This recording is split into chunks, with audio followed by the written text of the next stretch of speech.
오늘 이 시편 64편에서는 악인의 위협 앞에 선 의인의 길입니다.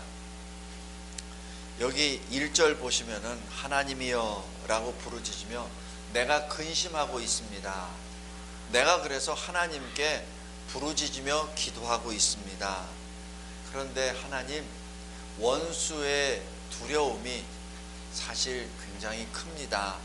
제가 어떻게 해결할 수가 없어요. 하나님, 나를 살려주세요 라는 이 기도부터 시작이 됩니다. 2절에 보면은 주는 이렇게 말하면서 악을 꾀하는 자들의 음모가 있습니다 라고 말합니다.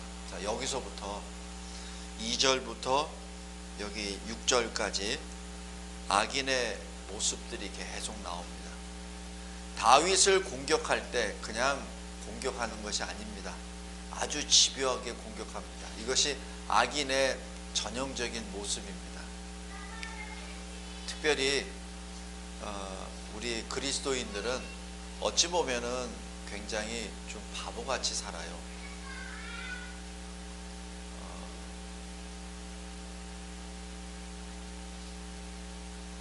이렇게 말하기도 합니다. 당신처럼 살면은 세상에서 못 살아. 당신처럼 살면은 세상에서 존재할 수 없어.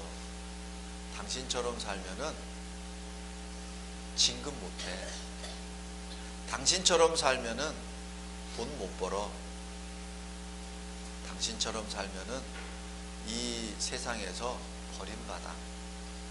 보통 그리스도인들이 듣는 공통적인 그 표현들입니다.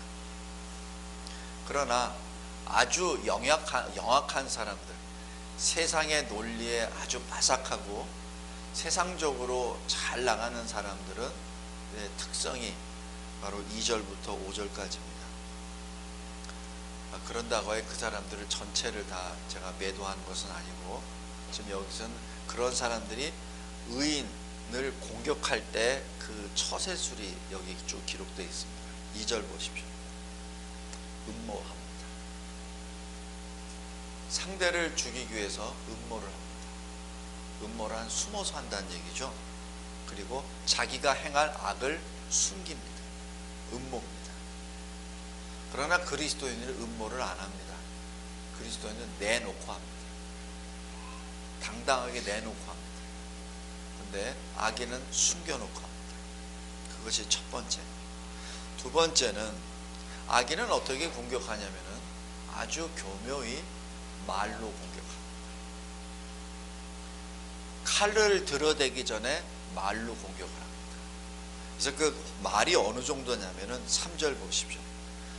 연마된 화살 같다라고 기록합니다. 그냥 둔탁한 화살이 아니라 굉장히 날카로워서 그 화살에 스치기만 해도 상처가 나고 위협을 가하는 그러한 독이 붙은 그러한 화살과 같다라고 말합니다. 우리 야고보서 3장에서도 보듯이 모든 것은 다 길들여질 수 있으나 이 혀는 길들여질 수 없다고 말하죠. 또 혀를 어떻게 하죠? 작은 혀가 큰 불을 일으킨다는 얘기죠. 조그만 불씨가 산을 태우듯이 인간 중에 이 작은 새치혀가 굉장히 악한 불을 일으킨다는 사실입니다. 그것이 악인의 두 번째 무기, 바로 혀입니다. 말입니다. 근데 그 방법이 어떻죠? 4절입니다. 갑자기 쏩니다. 무슨 특별히 뭐가 상대가 뭘 잘못해서 쏘는 것이 아니라 갑자기 쏩니다. 갑자기라고 하는 것은 군대 용어로 하면 기습입니다. 언뜻 보면은 기습은 그냥 상대가 몰랐을 때 확 이렇게 공격하는 것만 생각하는데, 실은 그것이 아니라 상대가 알아도 대비를 못하는 것도 기습입니다. 그러니까 우리 그리스도인들은 그렇게 생각 안 해요. 할 수도 없어. 근데 상대는 그렇지 않습니다. 아닌 것도 기다라고 말하고 그대로 들어옵니다. 갑자기 공격합니다. 그리고 5절 보십시오. 그들은 어떻게 서로 계획을 세우냐면은 악한 목적을 위해서 서로 격려합니다. 여기서 격려한다는 얘기는, 격려는 원래 좋은 말이잖아요. 근데 여기서 격려한다는 얘기는 서로 강하게 뭉친다는 얘기입니다. 서로 악한 목적을 향해서 서로가 자기 자신을 서로가 이렇게 뭉쳐서 그리고 몰래 함정을 팝니다. 그리고 이렇게 말합니다. 누가 보리오. 아무도 못 본다 이거죠. 그리고 6절 보십시오. 그리고 아주 이렇게 커다랗게 자만합니다. 우리가 묘책을 찾았다. 우리 마음이 진짜 깊다. 이렇게 말합니다. 우리 계획이 이렇게 깊다라고 표현하면서 자기 자신들의 그 악한 계획과 목적을 아주 정당화시켜버려요. 우리 성도 여러분, 다윗이 어떻게 이런 표현들을 쭉 했을까요? 왜냐하면 다윗의 대적들이 이렇게 했기 때문에. 여기에 대한 대표적인 예가 바로 자기 아들 압살롬입니다. 압살롬이 자기를 반역하고 나라를 뒤엎으려고 할 때 그냥 쉽게 했을까요? 아닙니다. 자기 아버지 이 다윗 왕의 책사를 꼬드깁니다. 제사장도 꼬드깁니다. 서기관도 꼬드깁니다. 다 꼬드겨서 자기 편으로 만들어버리죠. 근데 그 만들 때 어떻게 하죠? 이렇게 합니다. 음모를 세우고 말로, 그리고 자기 자신들이 향한 그 목표를 딱 하나, 악한 목적을 중심으로 서로가 힘을 모으고, 그리고 함정을 파놓고 서로 자화자찬하죠. 누가 알리, 누가 보리. 이 얘기는 뭐죠? 이 계획은 성공이야, 이미 이루어졌어 라고 얘기합니다. 성도 여러분, 우리 그리스도인으로서 살면서 항상 어렵고 두려운 것이 그러한 음모와 그러한 악한 계획의 앞에 어떻게 처신해야 되느냐는 얘기입니다. 우리도 그럼 똑같이 그렇게 해야 되나요? 우리도 똑같이 저들처럼 음모를 짜고 서로 악한 말을 예비했다가 갑자기 막 공격하고 일어나요? 여기서 다윗이 행한 방법이 여기 기록합니다. 그것이 바로 1절입니다. 하나님, 내가 근심하고 있습니다. 하나님이 나를 지켜주세요. 성도 여러분, 이것이 그리스도인의 방법입니다. 그리스도인은 똑같이 악한 사람과 똑같은 방법으로 싸우지 않습니다. 왜냐하면 그리스도인은 악한 것은 모양이라도 다 버리기 때문에 그렇습니다.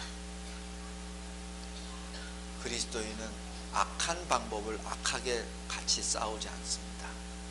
대신에 하나님께 기도합니다. 하나님, 내가 지금 근심하고 있습니다. 하나님이 내 생명을 지켜주세요. 그랬을 때 하나님이 역사합니다. 그것이 7절입니다. 하나님이 그들을 쏘시리니 갑자기 쏘시리라. 마찬가지 그들이 갑자기 공격을 하듯이, 은밀하게 공격하듯이 하나님도 갑자기 쏘십니다. 그들이 악한 말로 쏘죠. 하나님도 전능하신 말씀으로 쏴버리십니다. 그것이 하나님의 방법입니다. 그래서 어떻게 되죠? 갑자기 화살에 상하리로다. 어떤 화살입니까? 하나님의 말씀으로 상합니다. 그 결과 어떻게 됩니까? 8절, 그들이 엎드러지리라. 그들의 혀가 오히려 의인을 해하는 것이 아니라 자신을 해하게 된다라는 말씀입니다.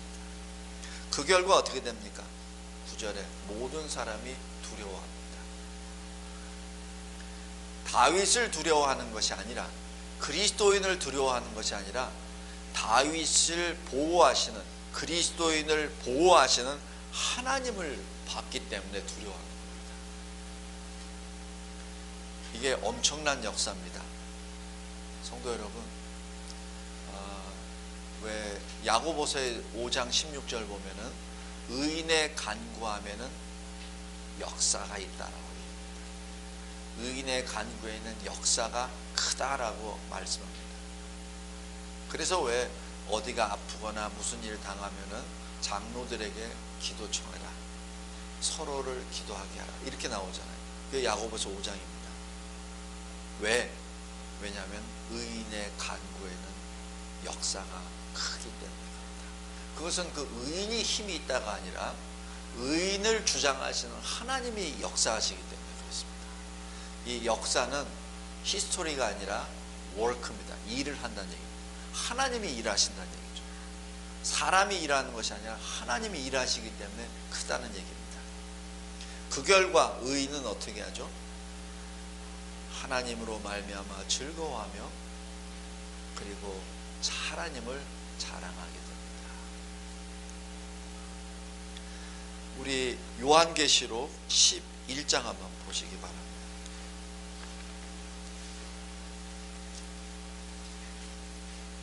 요한계시록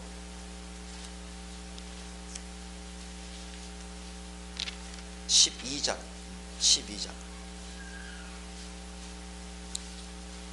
하나님의 사람들이 악한 세력에게 싸울 때 어떻게 싸우냐가 여기 나옵니다. 여기 11절 잘 보겠습니다. 우리 형제들이 어린 양의 피와, 어린 양의 피는 뭐죠? 예수 그리스도 십자가 보혈과 자기들이 증언하는 말씀으로 그를, 누구죠? 옛뱀, 큰 용, 마귀, 사탄입니다. 그를 이겼으니, 무엇으로 이겼다는 얘기죠? 예수 그리스도 복음과 자신의 증언으로 이겼다는 것을 말합니다.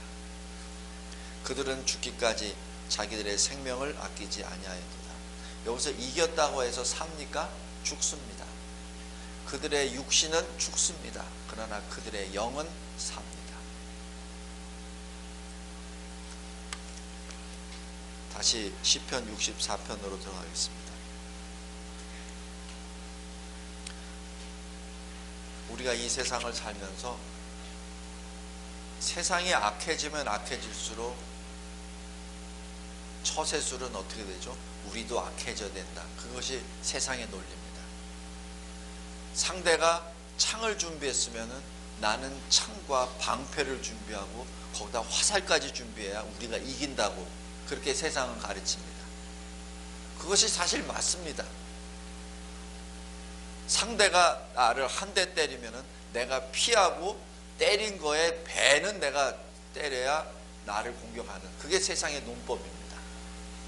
그러나 이 시편 64편에서는 그 논법이 아닙니다. 하나님의 백성은 먼저 하나님께 부르짖습니다. 자기 자신이 가지고 있는 모든 근심과 위험을 하나님 앞에 그냥 토로합니다. 기도입니다. 하나님, 나를 지켜주소서. 하나님이 일하십니다. 비록 육신은 그 사람들이 쏜 화살에 의하여 처절하게 찢겨질 수도 있습니다. 그러나 영은 주님이 우리를 구원해 주십니다. 오늘 마태복음 여기 24장에서도 종말의 징조, 사인에 대해서도 나오는데 거기서도 똑같습니다. 계속해서 그때 말씀 더 이어나가겠습니다. 말씀을 맺겠습니다.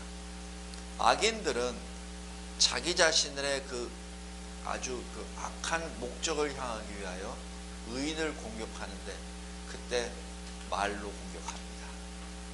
그러나 하나님은 전능하신 능력으로 말씀으로 그들을 물리치십니다.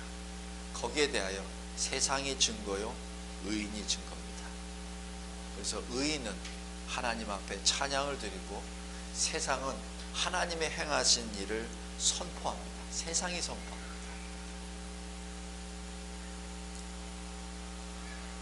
여기에 역사적인 예가 바로 하만과 모르드게입니다.